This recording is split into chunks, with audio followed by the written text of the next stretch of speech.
you doing, good people? This is Dave Bed Animal. Now, I'm sure many of you who check out my blog, many gamers, know that by and large, as a general rule, movie tie-ins and licensed properties don't typically make good games. There have been some notable exceptions to this.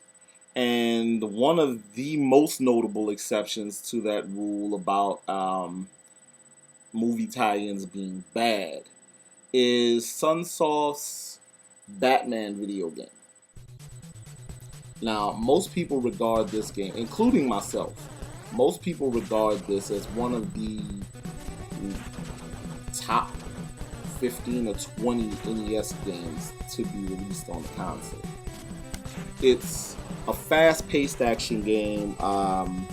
There's a lot of variety in what Batman can do move-wise. The soundtrack is excellent, and while it captures the theme of the movie, and it does have some set pieces involved in the film, it isn't a slow plodding thing that forces itself to follow the movie directly. It takes some liberties to make a video game worth playing. Now, Konami made the video game based on the sequel to Batman Returns. But between those two games releasing, Sunsoft, I guess knowing that they didn't have the license to the game tie-in for the next Batman film, and knowing that they only had a little bit of time left with that license, they decided to make another game. And in Japan, it was known as Dynamite Batman. It's actually, the gameplay is a departure from the first Batman game that they released. This one is probably it's probably from the most the Ninja Gaiden school of thought when it comes to gaming, because it's incredibly cheap.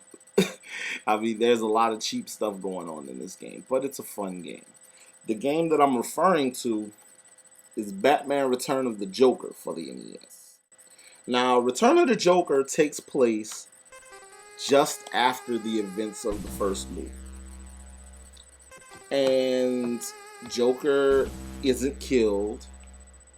Turns out he's alive and well. We figured that out early on. And he attacks Gotham City.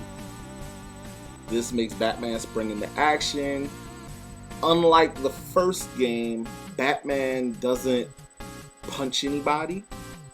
He's equipped with this Mega Buster style weapon on his hand that fires a variety of different weapons, and you pick up power-ups for these weapons. The sprites are big and colorful. It's a beautiful game. It's actually, Return of the Joker may be closer to what a Super Nintendo game would look like on the NES than anything I've ever seen. It's the soundtrack is incredible, much like the first Batman game, but Sunsoft, one of the things that they always were able to do were high quality soundtracks for their games.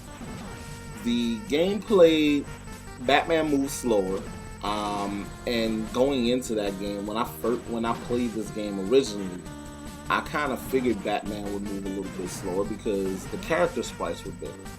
And as a rule, I always figured that larger character sprites meant the gameplay would be slower. I was right in that sense. This game, Batman moves a little bit slower, except for the slide attack. That's fast to a fault, actually. There are some moments, like I said, that are kind of Ninja Gaiden-y, where you get knocked back into pits and enemies respawn on the edge of screens, stuff like that. This game is tough.